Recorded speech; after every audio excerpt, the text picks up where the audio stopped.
Сәлеметсіздер ме оқушылар? Сабақтың тақырыбы адамзаттың бәрін сүй, бауырым деп. 5-ші сынып қазақ тілі мен әдебиеті.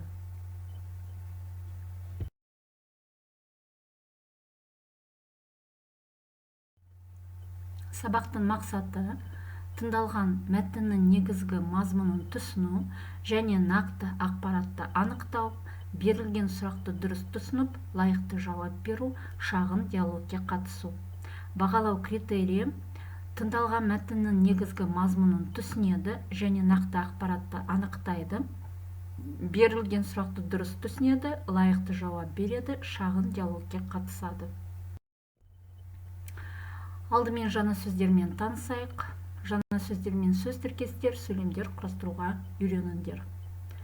Ұлтаралық келісім, межнациональное согласие, мәдени орталық, культурный центр, жер аударылу, выселение, ссылка, высылка, жарлық, указ, төрағасы, председатель, жексенбілік, воскресное, воскресное. В данном случае в тексте будет воскресная школа. Жеруйық, земля обетованная, балалық шақ, детство, ажал, смерть или же гибель. С новыми словами постарайтесь составить словосочетание предложения.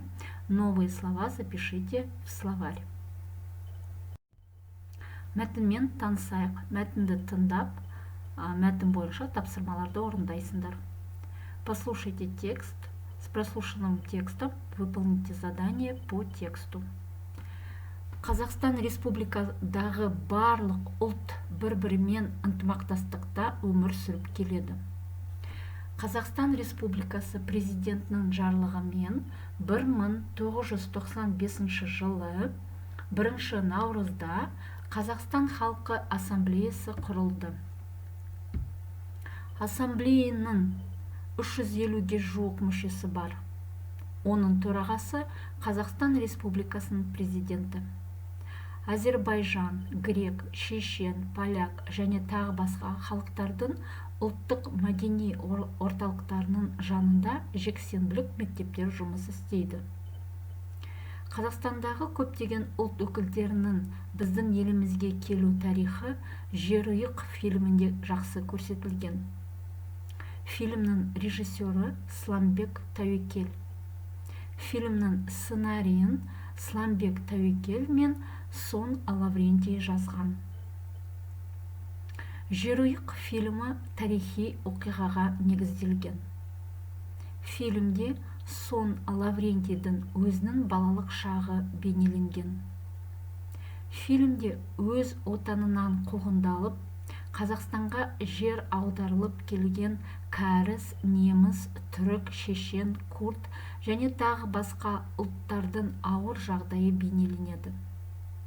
Арып ашып келген адамдарды қазақ халқы бауырына тартады, ажалдан аман алып қалады. Жерұйық көркем фильмі Абай Құнанбаевтың «Адамзаттың бәрін сүй, бауырым» деген сөзімен басталады. Фильмнің басты кейіпкері Орынбай, өмірде болған адам. Барша қазақ халқының бауырмалдығы, жомарттығы осы бейне арқылы көрінеді.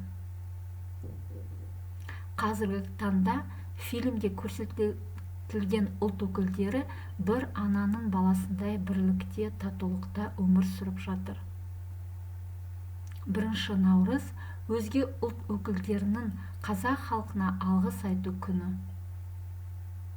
Бұл күнді Қазақстан Республика президенті арнайы белгіледі.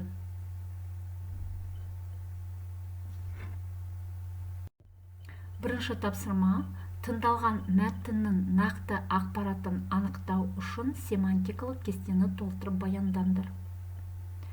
Первое задание: по прослушанному тексту выделить нужную информацию, важную информацию, заполнить семантическую карту. Қазақстан халқы ассамблеясының құрылуы. Образование Ассамблеи народов Казахстана. Вы должны здесь указать год, в каком году образовалась Ассамблея в Казахстане. Қазақстан халқы ассамблеясының мақсаты. Цель Ассамблеи народов Казахстана. Жерұйық фильмнің режиссері. Режиссер фильма Жерұйық. Фильмнің сценарийін жазғандар. Кто написал сценарию к фильму?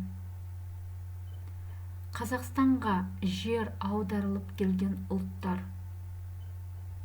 Национальности, которые были выселены в Казахстан, сосланы в Казахстан.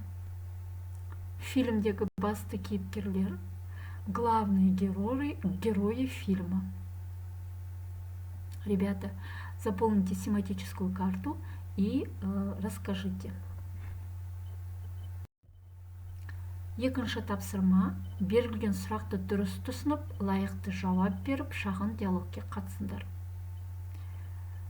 Правильно нужно ответить на поставленные вопросы, вступить в мини-диалог. Қазақстанда қанша ұлт өкілдері тұрып жатыр? Сколько представителей нации проживает в Казахстане? Қазақстан халқы ассамблеясы қашан құрылды? Когда образовалась Ассамблея народов Казахстана? Оның төрағасы кім? Кто является председателем ассамблеи? Ассамблея қандай жұмыстар атқарады? Какую работу выполняет ассамблея? Сен қандай ұлттардың мәдени орталықтары мен ұйымдарын білесің? Какие культурные центры и организации знаешь ты? Жерұйық фильмін көрдің бе? Ты смотрел фильм Жерұйық? Фильм не туралы. О чем фильм? Жақсы оқушылар, енді сабақты қорытындылайық. Жерұйық фильмі туралы не білдіңдер? Өз ойларында айтып беріңдер. Оқушылар, сабағымыз аяқталды. Сау болыңдар.